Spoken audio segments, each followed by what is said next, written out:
Assalamualaikum warahmatullahi wabarakatuh. Perkenalkan, nama saya Lailatul Kamala dengan NIM 19017104 di Prodi Sastra Indonesia dan berkuliah di Universitas Negeri Padang. Tugas video ini tujuannya untuk memenuhi tugas UTS saya yang bermata kuliah sosiolinguistik. Dan materi yang akan saya bahas adalah interferensi dan integrasi. Berikut penjelasannya. Baik, yang pertama interferensi, yaitu penyimpangan tuturan dari norma bahasa yang terjadi dalam ujaran kedewibahasaan di mana berakibat dari pengenalan anak terhadap lebih dari satu bahasa atau dengan kata lain sebagai akibat kontak bahasa. Interferensi juga merupakan fitur dari kedewibahasaan yang sering muncul karena adanya pengaruh satu bahasa terhadap bahasa lainnya. Interferensi juga merupakan gejala ujaran yang bersifat perorangan sehingga ruang geraknya sempit yang terjadi sebagai paralel.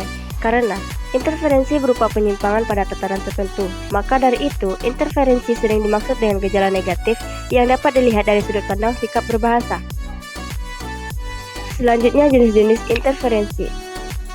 1. Interferensi pada tataran fonologi yang disebut sebagai aksen asing, karena dwibahasawan dewasanya lebih sering menunjukkan fitur-fitur interferensi seperti tekanan, irama, intonasi, dan bunyi suara dari bahasa ibu mereka untuk bahasa kedua mereka.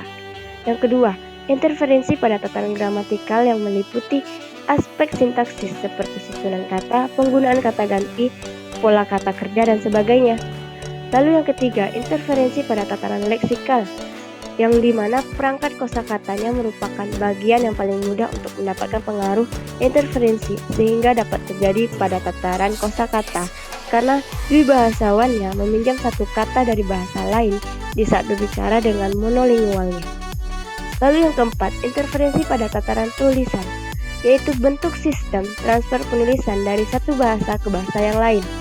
Lalu yang kelima, interferensi pada tataran semantik, yang dimana terjadi pada tataran semantik yang sebenarnya terkandung pada perangkat kebahasaan pada bidang kosakata dan tata bahasa. Lalu yang kedua, integrasi, yaitu dalam proses integrasi, unsur serapan ini telah disesuaikan dengan sistem atau kaidah bahasa penyerapnya sehingga tidak terasa lagi sifat keasingannya. Penyesuaian bentuk unsur integrasi biasanya tergantung pada perbedaan dan persamaan sistem bahasa sumber dan bahasa penyerapnya, dan juga tergantung pada kebutuhan akan unsur serapan itu sendiri.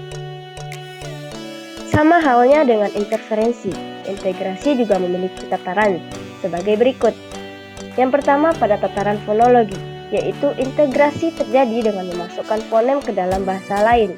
Contohnya, masuknya fonem bahasa asing seperti huruf F, Q, X, Z, K, K ke dalam bahasa Indonesia.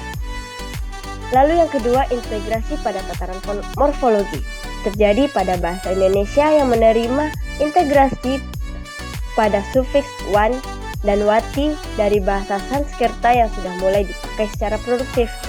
Lalu yang terakhir yaitu pada tataran semantik yang terjadi sejalan dengan integrasi pada tataran kosakata.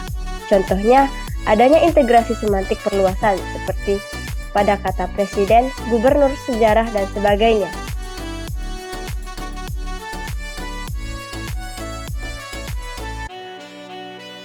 Sekian yang dapat saya sampaikan, mohon maaf apabila ada kesalahan, dan semoga materi yang saya sampaikan dapat bermanfaat untuk kalian semua. Assalamualaikum warahmatullahi wabarakatuh.